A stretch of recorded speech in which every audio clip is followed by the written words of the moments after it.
Welcome back to Our Issues Tampa Bay. I'm Jen Holloway. Well, if you woke up tomorrow morning and you could not see, what would you miss the most? Your beautiful kids, your wife, the ocean, blue sky?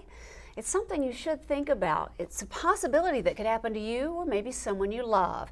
Currently, there are 285 million blind and visually impaired people around the world, and it just so happens that Tampa Bay is home to the only institute in the entire world bringing together 3 distinct entities who work together with one mission: to improve visual outcomes and quality of life for those who are blind or visually impaired. To tell us more, the president and the CEO of the Lions Eye Institute and Transplant Research Center, Jason Woody. Jason, thanks for being here. Thank you for having me. This is an amazing, amazing place. What makes it so special?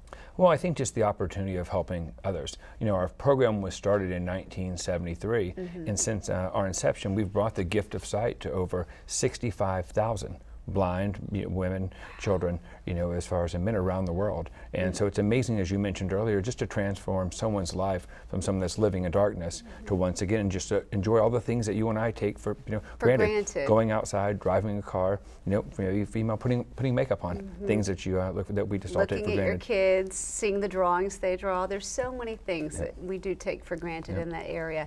Now, this institute is so special, the only one in the world. It's in Ybor City. What 3 entities make this so special? Who do you bring together to make it unique? Well, we bring 3 distinct parts that are helping those that are visually impaired. First and foremost is the eye bank. Many of you that are signed up to be a donor, you wonder what program comes out to do that when someone makes that just unselfish gift to be a donor on their driver's license. We're the program that facilitates that, bring sight to someone. Now we have donors that are sometimes older in age that the tissue cannot be used for transplant, but the opportunity for research is there. And many individuals are suffering from now glaucoma, macular degeneration, diabetes, we hear. So that's obviously on the research side. And lastly, we have the foundation for individuals that fall in between the cracks, that needing a transplant as far as that need funding from that side, and that's when our foundation steps up to support those endeavors. What's the average cost of a transplant? About the cost of the tissue is about $2,900. Okay.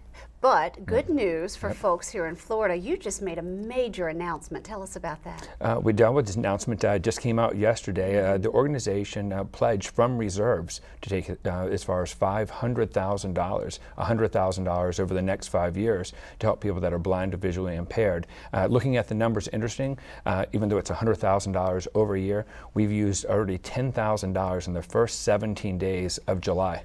They are ready as far as those funds to tell you what the demand is. Wow. So we're moving through those funds very quickly. That's a lot of people who would not ordinarily be able to afford a transplant to get their vision back, but now they'll be able to. Correct. And the people that have really fallen through the cracks. Yeah, it's mostly Medicaid. It's in between the Affordable Care Act that are just in that gray area, and are mostly single individuals, single young adults that are in that predicament of losing their sight. Wow. Any specific requirements that someone has to fulfill to maybe get some of this funding? Really, just it's basically focused on Florida. We're a Florida first program, and we like to support the Florida donors that come from there. We like Florida tissue that's donated from Florida residents to go back into waiting Florida recipients, and the funding from this is restricted to Florida patients. I like that. Keeping it in our local community. I think that's fantastic. How many doctors and researchers do you guys work with? Well, we work with just roughly 50 doctors just in Florida alone.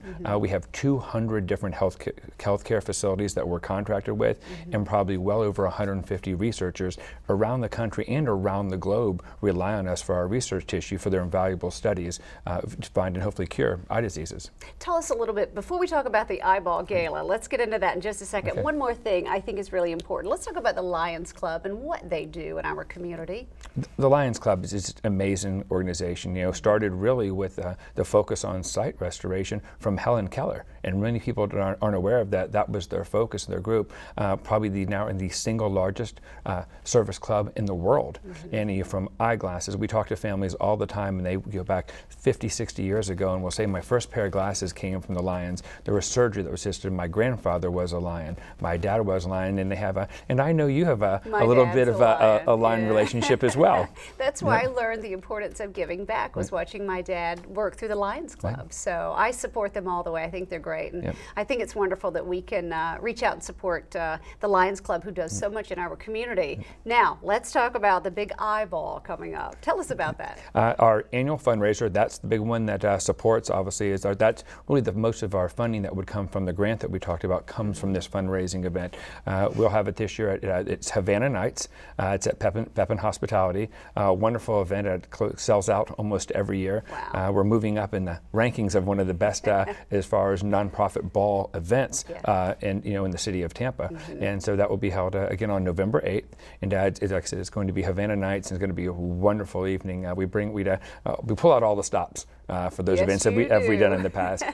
Now, last year was a costume-themed event. What about this year? Do they need to dress Havana Cubanish? It is actually white jacket optional for everyone there. So we're going with that 1950s, 1960s Havana feel. White gloves on the servers, things like that. We've got a historic 55 Thunderbird car that will be there for your photos to bring back that era.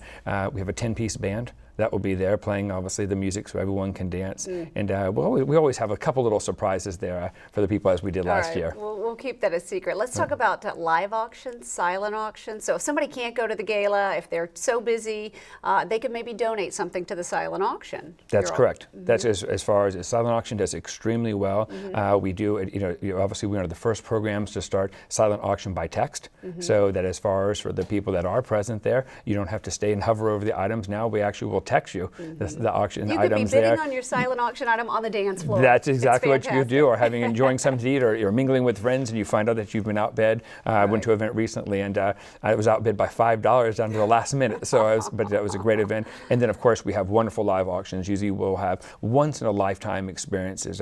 We're working on, matter of fact, very excellent tickets to the American Music Awards. Great. As far as the trip to Ireland that we've talked about, and so different things that you would not find that really once in a lifetime experiences that you would not have to probably do on your own. That's great. And they always go to a great cause. All right, and the date again is? November 8th. All right, November 8th, Havana Nights. It's the eyeball coming up this fall. We thank you for that support and for giving us more information about it. Coming up next, a fall fundraiser where the stars of the show are police officers, parks and recreation workers, and other talented employees of the city of Lakeland. Stay with us.